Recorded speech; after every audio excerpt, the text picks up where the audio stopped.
बच्चे बुढ़ापे में अकेले कष्ट उठाकर जिंदगी की शाम गुजार रहे। माता पिता की परवाह भले ही ना करें, लेकिन अंतिम समय पर दर्शन करने का दिखावा जरूर करते हैं। अर्चू की सास बहुत बीमार थी। दूर रहने की वजह से अर्ची उनसे मिलने की बराबर जा नहीं सकती थी। इस बार छुट्टियों में वह महीने भर बीमार सास के पास बिताकर जैसे ही घर लौटी, सास की मृत्यु का समाचार मिला। उसके पति के बड़े भाई भाभी बहन कोई भी मृत्यु पूर्व उनसे मिलने नहीं पाए थे। अर्चू के मन में यही संतोष था कि कितना अच्छा हुआ कि वह महीना भर माँ के पास रह ली, ज़्यादा नहीं तो थोड़ी ही बहुत अंतिम दिनों में उनकी सेवा कर ली। मृत्यु का समाचार मिलने पर वह बड़ी दुविधा में थी। सफ़र में 2-3 दिन लग जाना मामूली बात थी, तब तक माँ का अंतिम दर्शन करना भी नहीं हो पाएगा। बड़े भाइयों ने माँ की समृद्धि में कोई भी कार्यक्रम न करने का निर्णय किया। ऐसे स्थिति में अर्चू को वहाँ जाना फिजूल ही लगा। सब बातें सोच विचार कर तय कर ली। अर्चू व उसके पति ने यह निश्चय किया कि अर्ची यही रहेगी, सिर्फ उसके पति चले जाएंगे। हालांकि अंतिम दर्शन तो उन्हें भी नहीं होंगे, पर माँ की मिट्टी ले आएंगे, यही सोचकर वो चले गए।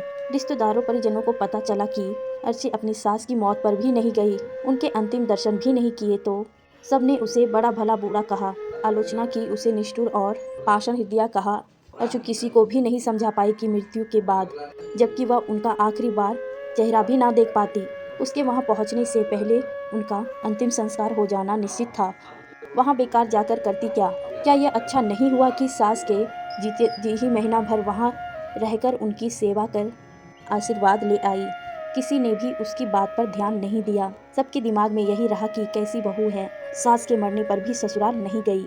यह हमारे समाज की विडंबना है कि अंतिम दर्शन को बड़ी मान्यता दी जाती है। बेटी बहू जीते जी भले बूढ़े सास ससुर की खैर खबर ना ले, कभी उनके हालचाल ना पूछे, उनकी भारी बीमारी का ख्याल ना करे, उनके जीने मरने की चिंता ना करे, बुढ़ापे में अकेले कष्ट उठाकर जिंदगी की शाम गुजार रहे माता पिता की परवाह ना करे तो कोई बात नहीं, लेकिन मरने पर उनके अंतिम दर्शन करने के कर्तव्य की औपचारिकता जरूर निभाई, यह जरूरी है। रोजी की सास गांव में अकेली रहती थी। बूढ़ी जान अक्सर बीमार रहती थी। रोजी ने कभी उन्हें अपने पास बुलाकर रखने की जहमत उठाना गवारा नहीं किया। गांव में जाकर वहां रहकर सास की सेवा करने का तो प्रश्न ही नहीं था। अकेले बीमारी से लड़ती लड़ती बेटा बहू की अपेक्षा से टूटी बेचारी आखिर एक दिन मौत के गले लग गई।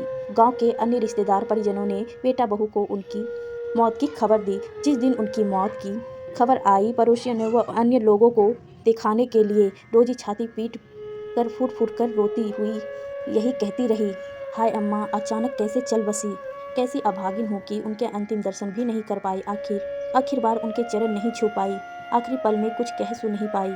जिंदा सास की कोई खैर खबर लेने कभी गांव के घर में पैर नहीं रखा। अकेली सास को अपने साथ रखनी सदा कतराती रही। जब वह मर गई तो अंतिम दर्शन ना कर पाने के मलाल में रसोई बहाती रही।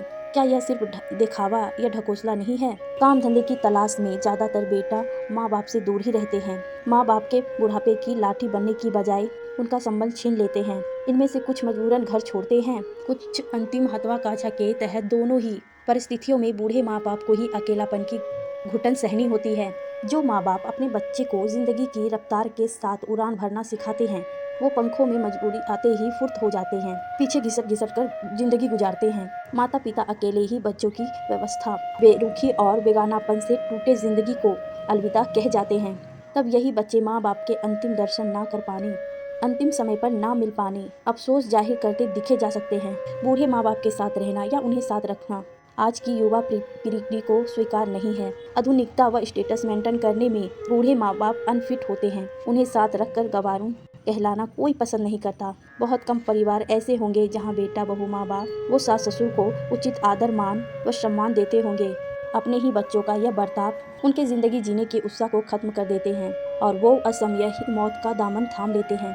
कई बार गलती बुजुर्गों को भी होती है। वो युवाओं के सामान्य व्यवहार को भी अपने ही चश्मे से देखते हैं। उनकी साधारण बातचीत को भी तंगड़ बनाकर उनके समस्याएं खड़ी कर देते हैं। बदलते जमाने व नई पीढ़ी के साथ वो समस्या बिठाना ही नहीं चाहते। बेटा बहू की समस्याओं को समझना ही नहीं चाहते। उन्हें थोड़ा खुलापन व आज़ादी देना उन्हें मंजूर नहीं। माँ बाप के इस तानाशाही रवैये से तंग आकर बेटा बहू अलग रहने ही हितकर समझते हैं तो सर्वस्व उनकी आलोचना की जाती है कि बुढ़ापे में माँ बाप को अकेला छोड़ दिया। परिवार को खुशहाल बनाने के लिए समाज ने तो दोनों को ही स्वार्थ व भौतिकता की अंधी दौड़ में लिफ्ट आज की युवाओं को माता पिता के उपकार, उनके कर्तव्य, बच्चे के लिए उनकी इच्छाओं व आकांक्षाओं के दामन को याद रखना चाहिए और बुढ़ापे में उन्हें अकेला छोड़कर यह सोचने की बजाय कि उनकी उम्र तो बीत गई, अब उन्हें भजन पूजन करते हुए मौत का इंतजार करना चाहिए, एकदम अनुचित है। युवाओं को चाहिए कि वो बजाय माँ बाप की मौत के बाद उनके अंतिम दर्शन की इच्छा रखने के उनके जीते जी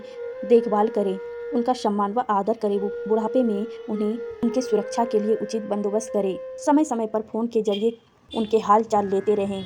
बच्चों को भी दादा दादी नाना नानी का सम्मान करना सिखाएं, उन्हें धिक्कारने की बजाय उनके अनुभवों से शिक्षा लें, जीते जी उनकी सेवा करें और सम्मान करें, यही ज़्यादा उचित है।